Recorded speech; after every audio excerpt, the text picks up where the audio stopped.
బాపట్ల అంబేద్కర్ భవన్లో అక్షయ helping hands వారి ఆధ్వర్యంలో డిప్యూటీ సీఎం పవన్ కళ్యాణ్ పుట్టినరోజు సందర్భంగా మెగా రక్తదాన శిబిరం ఏర్పాటు చేశారు. ఈ రక్తదాన శిబిరాన్ని ఆంధ్రప్రదేశ్ మాలా సంక్షేమ సహకార ఆర్థిక సంస్థ చైర్మన్ పెద్దపూడి విజయ్ కుమార్, బాపట్ల నియోజకవర్గ సమన్వయకర్త నామన వెంకట శివనారాయణ ప్రారంభించారు.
నమస్కారం అండి. ఈరోజు బాపట్ల పట్టణంలో గౌరవనీయులు రాష్ట్ర ఉప ముఖ్యమంత్రి వర్యులు అలాగే జనసేన పార్టీ అధ్యక్షులు మాన్య శ్రీ పవన్ కళ్యాణ్ గారి జన్మదినోత్సవాన్ని పురస్కరించుకొని ఇక్కడ ఏర్పాటు చేయబడినటువంటి అక్షయ ఫౌండేషన్, అక్షయ హెల్పింగ్ హ్యాండ్స్ అనే ఒక స్వచ్ఛంద సంస్థ ఆధ్వర్యంలో కామిశెట్టి సాయికృష్ణ నేతృత్వంలో వారి మిత్ర బృందం ఇక్కడ చక్కగా పవన్ కళ్యాణ్ గారి జన్మదినోత్సవం సందర్భంగా రక్తదాన శిబిరాన్ని ఏర్పాటు చేశారు. దీంట్లో అనేక మందితో కలిసి రక్తదానంలో పాల్గొనడం అనేది చాలా సంతోషకరమైన అంశం.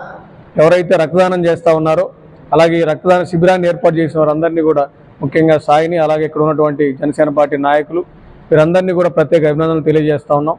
ఈ స్ఫూర్తిని మా అధ్యక్షులు గౌరవనీయులు శ్రీ పవన్ కళ్యాణ్ గారు అందించిన స్ఫూర్తి ప్రజలకి అన్ని రకాలుగా మనకి ఉన్న ప్రయోగించే విధంగా వారి జన్మదినోత్సవాన్ని పురస్కరించుకొని ఇలాంటి సేవా కార్యక్రమాలు అనేకం ఈరోజు రాష్ట్ర నలుమూలలో జరుగుతూ ఉన్నాయి. దాంట్లో భాగంగా ఈరోజు బాపట్లలో జరిగిన ఈ రక్తదాన శిబిరం నిజంగా చాలా అభినందనీయం. ఈ కార్యక్రమాన్ని చాలా శ్రమ కోర్చి అనేక ఇబ్బందులు గురై కూడా ఈ కార్యక్రమాన్ని ఏర్పాటు చేశారు. సో ముందుగా అడ్వాన్స్గా గౌరవనీయులు రాష్ట్ర ఉప ముఖ్యమంత్రి వర్యులు మాన్య శ్రీ పవన్ కళ్యాణ్ గారికి జన్మదిన శుభాకాంక్షలు తెలియజేస్తా ఉన్నాం. అందరికీ నమస్కారం అండి.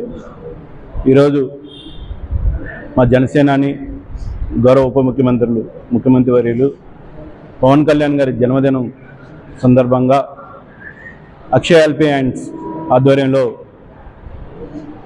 కామిశెట్టి సాయిబాబు నేతృత్వంలో జరుగుతున్నటువంటి ఈ రక్తదాన శిబిరంలో మేము కూడా పాల్గొనడం చాలా ఆనందంగా ఉంది. ముందు ముందు ఇలాంటి కార్యక్రమాలు మరిన్ని సేవా కార్యక్రమాలు చేయాలని చెప్పేసి భగవంతుడు ఆరోగ్యాన్ని కామశెట్టి సాయిబాబుకి, వాళ్ళ కుటుంబ సభ్యులకి, వాళ్ళ మిత్ర బృందానికి ప్రతి ఒక్కరికి కూడా భగవంతుని కోరుతున్నాను. మరి పవన్ కళ్యాణ్ గారు ఇచ్చేటువంటి సేవా స్ఫూర్తిని ఆదర్శంగా తీసుకొని ఎంతోమంది జన సైనికులు, జనసేన నాయకులు అది పుట్టినరోజు సందర్భంగా ఇలాంటి సేవా కార్యక్రమాలు మరి ఎన్నో చేస్తున్నారు. వాళ్ళందరికీ కూడా బాపట్ల నియోజకవర్గ జనసేన పార్టీ తరఫున వాళ్ళందరికీ అభినందనలు తెలియపరుస్తున్నాము.